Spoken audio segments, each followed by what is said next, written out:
The Eternals Explained! And what's up with Thanos? We are taking your Marvel questions. Yes, we are, and this one asks, who or what are the Eternals?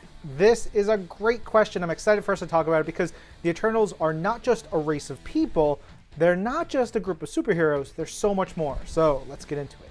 You are absolutely right. Let's start with the basics. Okay, so these big old space gods, they literally are big and old space gods called the Celestials, came to Earth hundreds of thousands of years ago, and they created 100 Eternals and 100 Deviants, and then they left. Now, the Eternals of Olympia were ruled by Kronos until one day he was mucking about with some cosmic forces, some scientific experiments, and they exploded, which exploded his body, vaporized him, but it turned him into this grand space consciousness. That energy also affected the rest of the Eternals, that it allowed them to have these like godlike powers and lifespans, which then made them truly eternal. Now, with no leader, the Eternals had to pick a new one, and that would be between Zuras and Alars, the sons of Kronos. Now, Zuras got picked, and now I was just like, you know what? I'm gonna make this nice and clean.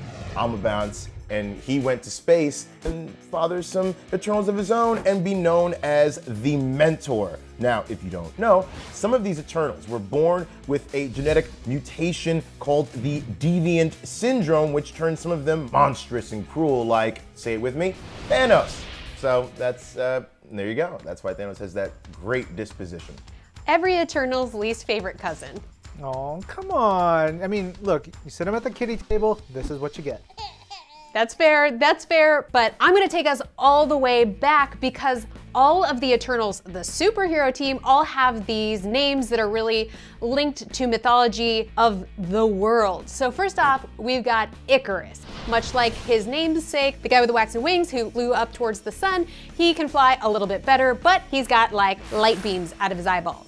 Athena is a lot like Athena, the warrior goddess, and Athena, of course, is a straight badass.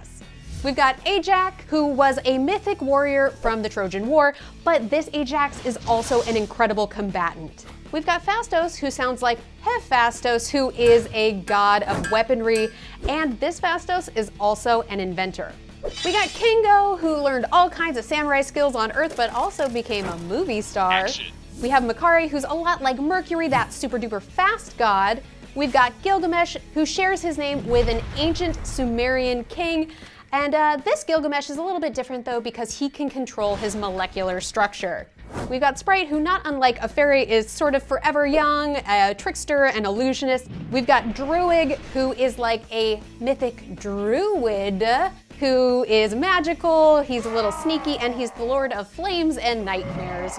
And last but not least, my absolute favorite Eternal is Circe. Not unlike Circe, the daughter of Helios, she also loves the arts, she loves fashion, she loves hitting the town, she loves hanging out with the Avengers, and at the end of the day, she is just awesome, unless you make her mad. Don't make her mad. I'm all about that Gilgamesh. I can control my body's molecules. I'm powerful. I smell real good. My name is Gilgamesh. We're pretty much the same person. Why do you know what Gilgamesh smells like? Don't you worry about it. All right. You guys, all you need to do is read the brand new Eternals #1 and get excited about the brand new comic book series. Eternals is written by Kieran Gillen, who, you guys, he's written some huge comics such as Young Avengers, Uncanny X-Men, Iron Man, and more. The art in this book is by one of my favorite comic book artists, Isadora Beach, who helped create Gore the God Butcher in the pages of Thor. He drew Secret Wars and so much more. I mean, just look at these interiors. He is a master. And the story is all about the Eternals having to reawaken in order to save the Earth from, dun dun dun, their cousin, Thanos. I can't wait to read it. You guys check out Eternals #1 in stores now, and look out for the next issue in stores coming very, very soon. And hey, do you have a cosmically burning Marvel question? We want to know. We want to answer it. So please ask us and use that hashtag Marvel Questions. Yes, we'll see you next time. I'm Lorraine. I'm Langston. I'm Ryan. And this is Marvel. Your universe.